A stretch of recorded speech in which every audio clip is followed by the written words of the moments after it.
pretty awful that some of these people quite clearly helped the Russians in terms, for example, in the capture of Kherson.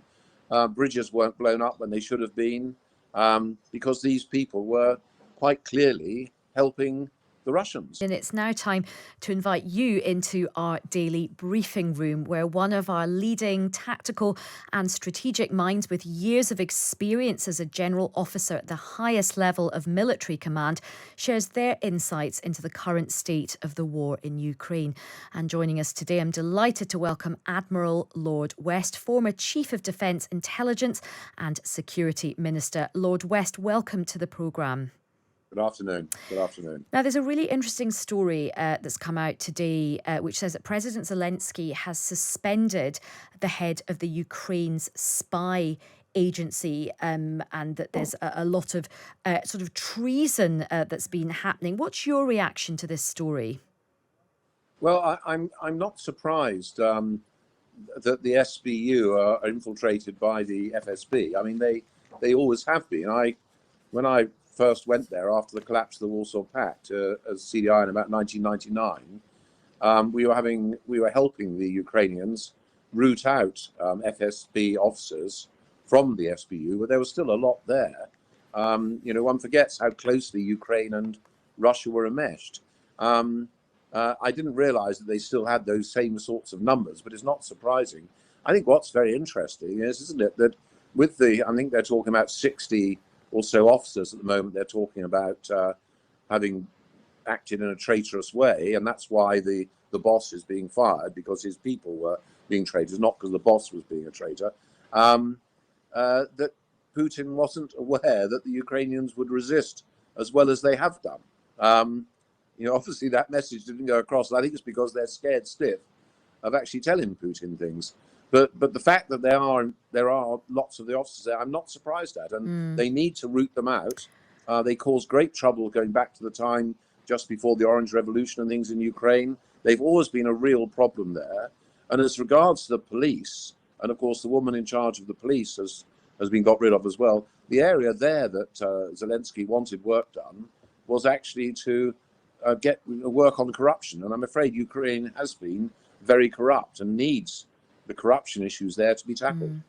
And it's interesting, isn't it? Because I suppose President Zelensky doesn't need to be fighting on two fronts. Of course, he wants all his efforts focused against Russia. But as you say, trying to root out this problem with intelligence leakage and corruption is also a big job as well. I mean, how does he and his team go about trying to deal with this and stop this kind of intelligence leaking and treason?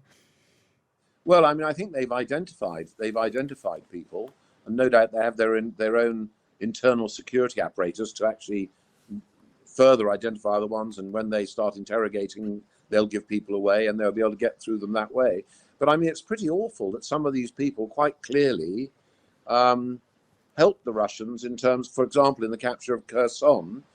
Bridges weren't blown up when they should have been, because these people were quite clearly helping the Russians, and that is dreadful. And Zelensky really does have to get rid of these people, and I'm sure that's what he's doing at high speed, getting rid of his friend, who was a school friend of his, wasn't he? Who was head of that group. Who I think he was a TV director. It does make you wonder, doesn't it, with an ex-comedian and a TV director, and they've all been running all of this. It gives one hope for the bunch of strange people who are trying to be our prime minister. Steady on, Lord West. Steady on. Now let's just turn to operations in the Black Sea. I mean, Ukraine says that a significant number of warships, Russian warships, in the Black Sea were moved from Crimea further east, and this comes after Kiev received further deliveries of longer-range missile systems from its Western allies. Do you think we could realistically see a Ukraine attack of Crimea? I think the reason that I think it's quite likely there might have been an attack on Russian ships in Sevastopol, which is in the Crimea, of course. And we've seen already the efficacy of some of these missiles against the Russian ships when targeting is provided. Now, the Moskva was, of course, sunk.